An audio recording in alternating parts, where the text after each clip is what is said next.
करतार सिंह सराबा एक महान क्रांतिकारी थे और उनका नाम भारत के कुछ ऐसे गिने चुने शहीदों में शामिल है जिन्होंने बचपन से ही अपनी जिंदगी देश के नाम कर दी। 17 साल की उम्र में ही उन्होंने गदर पार्टी ज्वाइन कर ली और देश की आजादी की लड़ाई में अपना सब कुछ झोंक दिया। अंग्रेजी सरकार करतार सिंह सराबा के जोश से इतना घबरा गई कि नवंबर 1915 में उन्हें फांसी पर लटका दिया जब वो सिर्फ 19 साल के थे। और आज वो खुद मिलने आए हैं आजादी के एक और दीवाने भगत सिंह से, जो स्वर्ग में भी जेल में रहना चाहता है। अरे भगत, तू अभी तक जेल में क्यों है? अब तू स्वर्ग में है, चल बाहर आ। वीर जी, मैं बाहर नहीं बल्कि धरती पर वापस जाना चाहता हूं। कैसी बात कर रहा है तू? मैं सच कह रहा हूं। हमने, आपने और हजारों शहीदों ने अपनी जान की बाजी लगाई और हंसते हंसते फांसी के फंदे को गले लगा लिया ताकि एक आजाद भारत देख सके। लेकिन हमारा देश तो आजाद हुआ ही नहीं। हमने अंग्रेजों से आजादी तो ले ली, लेकिन उन्होंने गुलामी की कुछ ऐसी जंजीरें डाल दी जिससे हम आज तक आजाद नहीं हो पाए। नहीं भगत, अब देश आजाद है, फिर तुम कैसी गुलामी की बात कर रहे हो? वीर जी, ये गुलामी अंग्रेजों के बनाए गए सिस्टम की है जिससे हम आज तक आजाद नहीं हो पाए हैं। अंग्रेजों के द्वारा बनाए गए सिस्टम की गुलामी, शायद तुम ठीक कह रहे हो। अच्छा एक बात बताओ, मान लो बाबा जी तुम्हारी बात सुन ले और तुम्हें वापस धरती पर भेज दे, तो तुम कैसे इस भारत को अपने सपनों का भारत बना पाओगे? वीर जी, जेल में रहते रहते जब मैंने आखिरी खत अपने दोस्तों को लिखा तो मैंने उसमें साफ साफ लिखा था,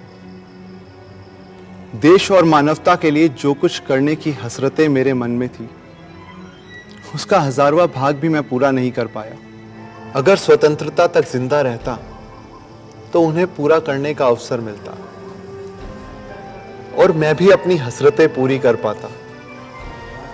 वीर जी, जेल में रहकर भी मैं दिन रात अपने सपनों का भारत ही देखता रहता हूं। सपने तो सपने होते हैं वीर जी, मैंने कहा ना कि मैं सपने दिन और रात दोनों में देखता हूं।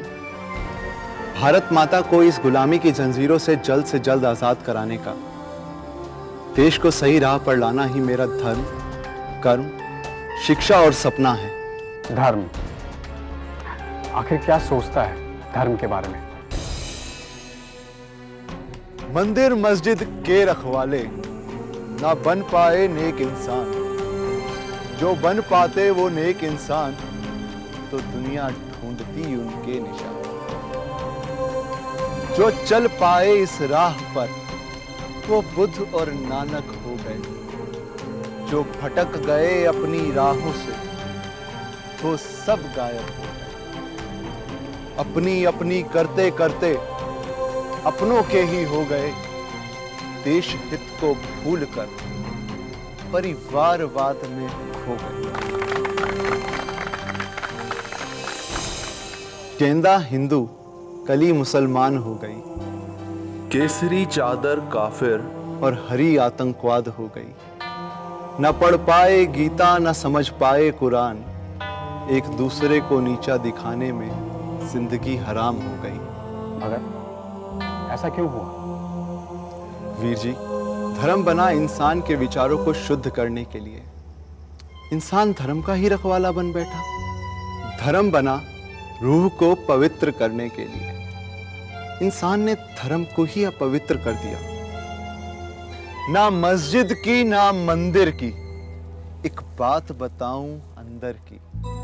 पत्थर की एक इमारत है जहां जाकर बैठते हैं, तेरा पता नहीं मिलता फिर भी नाम लेते हैं। जो नाम ना भी लेते हैं पर मन गंदा है, तेरे नाम की महिमा भी रोजगार का धंधा है। आखिर इस समस्या का समाधान क्या है?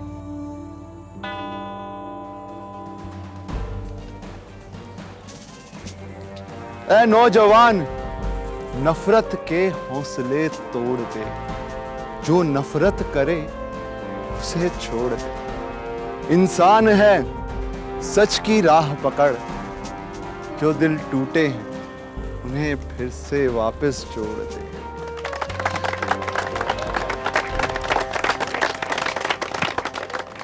आखिर कैसे जोड़ सकते हैं टूटे हुए दिलों को? देश की राजनीति बदलकर। तू तो राजनीति को बदलने की बात कर रहा था। राजनीति राज्य एवं देश को सामाजिक, आर्थिक और राजनीतिक रूप से बदलने की नीतिगत व्यवस्था है। अंग्रेजों ने अपनी सत्ता कायम रखने के लिए एक सिस्टम बनाया ताकि हमारा देश कभी आजाद ही ना हो सके, और हम उसी सिस्टम के साथ चलते चले जा रहे हैं बगैर किसी बदलाव के।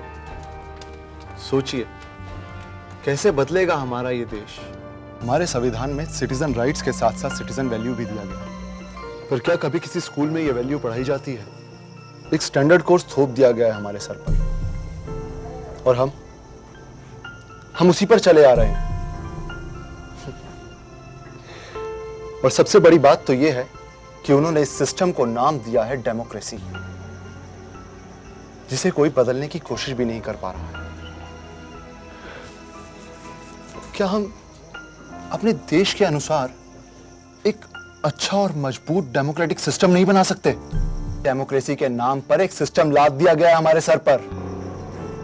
अब आप सोचिए, आपके एरिया में एक कॉर्पोरेटर होता है, उसके ऊपर एक मेयर, फिर एक एमएलए, फिर एमपी, और न जाने कितने ऐसे अलग अलग लोग अलग अलग पोस्ट पर, जैसे एमएलसी, एमसीसी प्रेसिडेंट और स्टैंडिंग काउंसिल हेड, और गांव में जिला अध्यक्ष।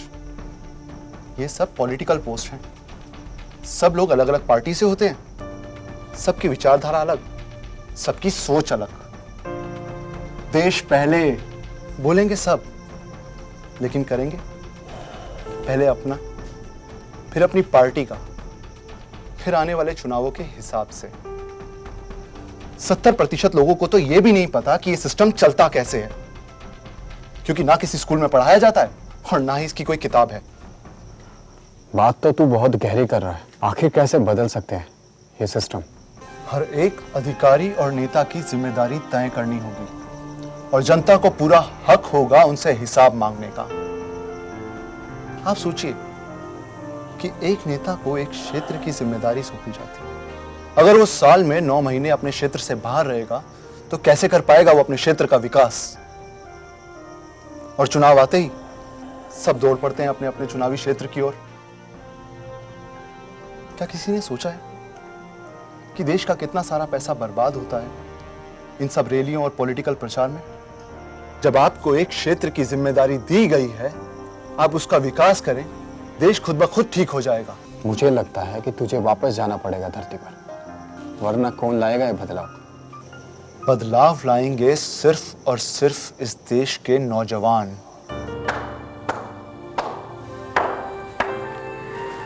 नौजवान ही इस देश में बदलाव ला सकता है। क्या सोच है तेरी?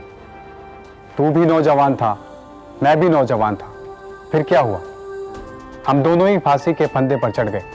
वीर जी, हम दोनों ने देश को अपने से बहुत आगे रखा, इसीलिए हम दोनों फांसी के फंदे पर चढ़ गए। तो हमने गलती की? वीर जी, वो तब था और ये अब है। क्या मतलब तुम्हारा? मैं आज के नौजवानों में एक बात देखता हूं कि वो निर्भर बहुत ज्यादा हो गया है। निर्भर? मगर किस पर भगत, और कैसे? माँ बाप पर, और किस पर? अगर मैं नौजवान से पूछूं कि तेरा लक्ष्य क्या है, तो वो सब जवाब देगा, इंजीनियर, डॉक्टर, साइंटिस्ट। मगर मैं पूछूं कि कैसे बनेगा, तो वो कहेगा माँ बाप है ना।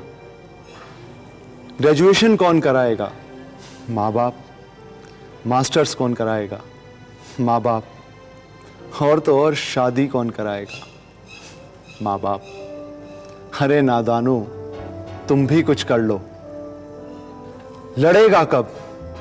मेहनत करेगा कब? कहते हैं कर लेंगे, बहुत समय है हमारे पास। नहीं चलेगा, अब नहीं चलेगा। अरे साफ साफ समझाओ भगत, कहना क्या चाह रहे हो?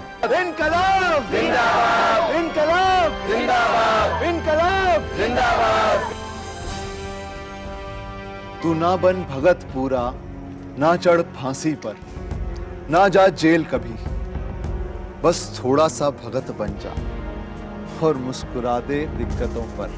सोच को साफ रख, हक समझ, सर उठाकर जी।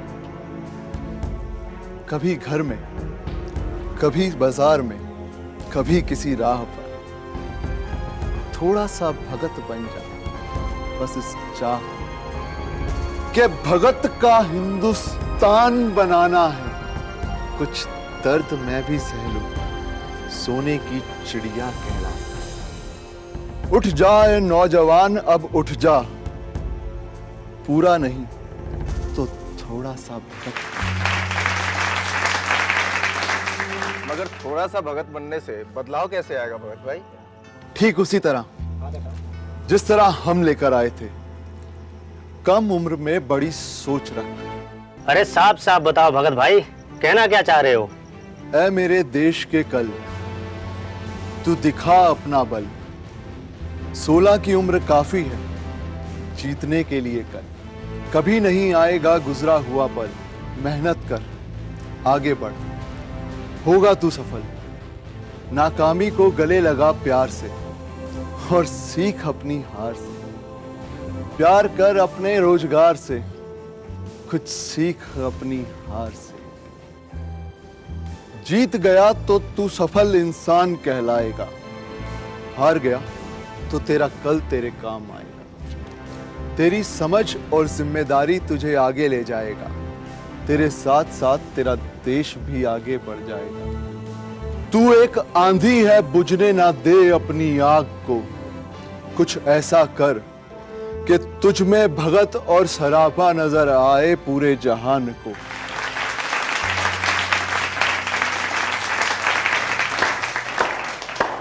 क्या बात कही भगत, शाबाश। मगर तूने कभी सोचा है कि बातें कहना जितना आसान है, करना उतना ही मुश्किल? वीर जी, मैंने कहा था ना कि तू जितना जल्दी हारेगा उतना ही जीतेगा। बहानों को रख दे पीछे, जोर लगा, हर गम को पी जा। खुददारी का पाठ पढ़, रह जमीन पर ना उड़। एक दिन आसमान भी जीतेगा, अभी तो मिट्टी को सोना बना। मां भारती की मिट्टी पानी में, जो है उसे देख समझ और जान। जो चाहेगा तू तो मिलेगा रोजगार अनेक। इंजीनियर बन, साइंटिस्ट भी, और छोड़ अपने निशान। ये सारा जहान तेरा होगा ए दोस्त, अगर तू बन पाया एक अच्छा इंसान। कोई काम बड़ा या छोटा नहीं होता। सीखता जा, सोचता जा, समझता जा, कहीं रह ना जाए सोता। दिल में सेवा की भावना रख, ईमान से ऊपर कुछ नहीं। माँ बाप की सेवा कर, दोस्तों के काम आ, सिर्फ अपने लिए मत जी। घर परिवार के साथ देश भी है, उसके लिए भी सपने सीख। खुश रह और खुशियां बांट, कर दे किसी का उपकार। तेरे खुद के सुधरने से होगा इस देश का भी उद्धार। तेरा देश है, तेरा शहर, तेरा गांव भी। अपने गांव को बेहतर बना, मिलेगी थोड़ी छांव भी। तू मत कभी भी जाति धर्म के नाम पर लड़, इंसानियत की राह पकड़, जी उठाकर सर। भाईचारे की नींव रख, दुनिया के साथ चल, पिछड़ेपन से बाहर आ। अच्छे कर्म कर और सींच अपने देश का कल।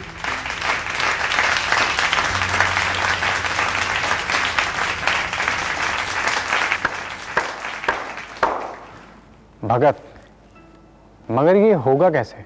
वीर जी, हमारे समय में हमारे पास कोई माध्यम नहीं था अपनी बात कहने का, लेकिन आज के समय में एजुकेशन एक ऐसा माध्यम है जिससे हर समय अपनी सोच को अंजाम दिया जा सकता है और देश को बदला जा सकता है। आखिर एजुकेशन सिस्टम में क्या प्रॉब्लम है?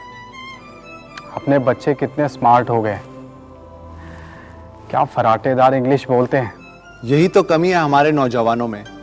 हमने सोच लिया कि जो बच्चा फराटेदार इंग्लिश बोलता है वही स्मार्ट है और बाकी सब बेवकूफ़। क्या ये सही है? मुझे तो यही सही लगता है।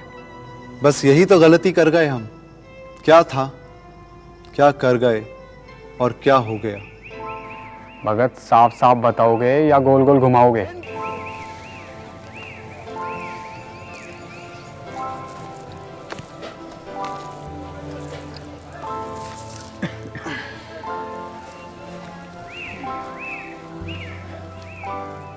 भारत सोने की चिड़िया कही जाती थी, है कि नहीं? हाँ। लेकिन भारत को सोने की चिड़िया सिर्फ सोने के लिए नहीं, बल्कि उसकी नॉलेज और कल्चर के लिए भी कहा जाता था। जब भारत के शासकों को बाहरी लुटेरों ने हराया तो उन्होंने सबसे पहले नॉलेज मिटाई, लाइब्रेरियां जलाई, किताबें जलाई और तब जाकर आया अंग्रेजी शासन और उन्होंने सबसे पहले हमारा एजुकेशन सिस्टम तहस नहस कर दिया। और इस बात का सबसे बड़ा श्रेय जाता है मकाले को। भगत, मगर हर एक देश जैसे जापान, अमेरिका, जर्मनी, सभी देशों को गुलामी देखनी पड़ी थी। वीर जी, बस यही तो पिछड़ गए हम। तोड़ा सबको गया, लेकिन मौका मिलते ही धीरे धीरे सबने अपने घर ठीक कर लिए, लेकिन हम नहीं कर पाए। मगर क्यों? क्योंकि अंग्रेजों ने हमें जो सिस्टम दिए, आजादी मिलने के बाद भी हम उसी पर चलते रहे और उसे हम आज तक ठीक नहीं कर पाए हैं। भगत भाई, एजुकेशन में तो हमारा नाम था। एक से एक बड़े साइंटिस्ट, रिसर्चर्स, एस्ट्रोनॉट्स, मैथमेटिशियंस योग्य थे हमारे पास। वो सब कहाँ गायब हो गए और हम कहाँ भटक गए? हमारे देश में 5वीं सदी में तक्षशिला और नालंदा जैसी यूनिवर्सिटीज थी। वैदिक शिक्षा पढ़ाई जाती थी। देश विदेश से लोग यहाँ पढ़ने आया करते थे। मौर्य डायनेस्टी में बनी, गुप्त डायनेस्टी में खूब चली। अब आप सोचिए, जब 11वीं सदी में दुनिया की सबसे मशहूर universities, university of Bologna Italy, Oxford university UK, Salamanca university Spain बनने जा रही थी, तो हमारे देश में 700 साल पुरानी यूनिवर्सिटी मौजूद थी। फिर क्या हुआ? फिर बहुत कुछ हुआ। 11वीं सदी में खिलजियों ने हमारी यूनिवर्सिटी तबाह कर दी, हमारी सारी किताबों को जला दिया और यूनिवर्सिटी को तोड़ दिया। और यह सिलसिला 600 साल तक चलता रहा। यह बर्बादी का सिलसिला तब थमा जब सिख गुरुओं ने मुगलों के ऊपर अपनी जीत का परचम लहराया। मगर बाद में कॉर्पोरेट लुटेरे अंग्रेजों ने हमारे देश पर कब्जा कर लिया। अंग्रेजों ने क्या किया? इन अंग्रेजों ने हमारे एजुकेशन सिस्टम, जिसे हम गुरुकुल शिक्षा कहते थे, को पूरी तरह बर्बाद कर दिया। इन्होंने स्कूल तो अच्छे बनाए क्योंकि इनके बच्चे वहां पढ़ने जाते थे, लेकिन कॉलेज और यूनिवर्सिटी पर ध्यान नहीं दिया, जिसके कारण सब बर्बाद कर दिया। बर्बाद कर दिया? वो कैसे? आज़ादी के बाद हमारे ही लोगों ने एजुकेशन सिस्टम ढंग से नहीं बनाया। हमारी कमेटी और कमीशन ने हमारे ऊपर एक रट्टा सिस्टम थोप दिया और हम उसी पर चलते आ रहे हैं। जब दुनिया के सभी देशों में उनके कल्चर के हिसाब से यूनिवर्सिटीज बनाई जा रही थी, तब हमारे देश में बन रही थी सिर्फ बिल्डिंग और पेपर पर एक ठप्पा लगा दिया जाता था, जिसे नाम दिया ग्रेजुएशन। यूनिवर्सिटी बनी शिक्षा देने के लिए, लेकिन उसके ऊपर एक अनफिट इंस्पेक्टर बिठा दिया गया, जिसको हमने नाम दिया गवर्निंग बॉडी। Governing body? ये तो सिस्टम को सुधारने के लिए बना था। ये कॉलेज यूनिवर्सिटी चलाने वाले खुद ही फंसे हैं इस इंस्पेक्टर राज में, तो ये बच्चों को क्या ही एजुकेशन देंगे। सिस्टम में जगह ही नहीं है इनोवेशन की। इस पूरे के पूरे सिस्टम को ही बदलना होगा, अप्रोच बदलकर और ठीक लॉजिक लगाकर। हम अभी भी पंजाबी, मराठी, बंगाली, बिहारी इन सब में ही अटके हुए हैं। ये हमारी एजुकेशन की कमी के कारण है। अब आप सोचिए कि हमें आज भी स्वच्छ भारत अभियान चलाकर हजारों करोड़ रुपए लगाकर लोगों को यह समझाना पड़ता है कि अपने देश को गंदा ना करें। और तो और मिनिस्ट्री ऑफ स्किल डेवलपमेंट बनाया गया, जो कि इस बात को प्रूव कर चुका है कि हमारा एजुकेशन सिस्टम फेल हो चुका है। इससे निकले नौजवानों को रोजगार नहीं मिलता। सोचो क्या हालत है हमारी। भगत, आखिर कैसे होगा ये ठीक? कौन आएगा आगे? बताओ भगत, बताओ। वीर जी, इस देश की एंटरटेनमेंट इंडस्ट्री, जिससे पूरा देश बहुत करीब से जुड़ा हुआ है। ये एजुकेशन सिस्टम का एंटरटेनमेंट से क्या लेना देना है? वीर जी, मेरा मतलब सिर्फ एंटरटेनमेंट से नहीं है, बल्कि कला, साहित्य, सिनेमा, कलाकारों, अदाकारों और उन तमाम लेखकों से है जिन्होंने रखा इस देश के सच को जीवित और मान रखा उन असली साहित्यकारों का। आजादी के बाद अगर हमारे देश में कोई क्षेत्र खास तरक्की कर पाया है तो वो है इस देश की फिल्म और टेलीविजन इंडस्ट्री। हमें तो बार बार फांसी पर टांगा इन सियासतों ने, लेकिन जिंदा रखा तो इन्हीं कलाकारों ने। मैं तो अपने देश के नौजवान और हर एक इंसान को सिर्फ यही बोलना चाहता हूं, जाति धर्म से उठ ऊपर और बनना सीख इंसान इन कलाकारों से। बात तो सही है, मनोरंजन के बीच कहीं असली पाठ पढ़ना ना भूल जाए हम। ऐसा नहीं होगा। हमारे देश का नौजवान जागरूक है और आने वाली पीढ़ी बहुत समझदार है। इन्हीं के बल पर हमारा देश आगे बढ़ता चला जाएगा। हाँ, सिर्फ एक जोश की कमी है जिसे धरती पर जाकर मैं उनमें वापस भरना चाहता हूं। यूथ, नौजवान, जवानी, इन शब्दों में बहुत ताकत है, क्योंकि अगर युवा कुछ ठान लेते हैं तो उसे रोकना मुश्किल हो जाता है। 22 साल का वो युवा जिसने आवाज दी पूर्ण स्वराज की, पूरे देश को बचा कर चला गया। नहीं तो आज भी हमारी करेंसी पर क्वीन की फोटो होती और ब्रिटेन में बिल पास हो रहे होते। वो एक जुझारू युवा था। उसने 22 साल की उम्र में सन 1930 में लिख दिया था कि मेरे मरने के बाद लगभग 15 साल लगेंगे आज़ादी मिलने में, और उसको पता था कि उसकी कुर्बानी ज़रूरी है। वो फांसी पर चढ़े जिससे इस देश के युवा प्रेरित हो सके, देश हित में मर मिटने की हिम्मत रख सकें। युवा, चाहे वो महिला हो चाहे पुरुष, तब से लेकर आज तक भगत सिंह के दीवाने रहे हैं।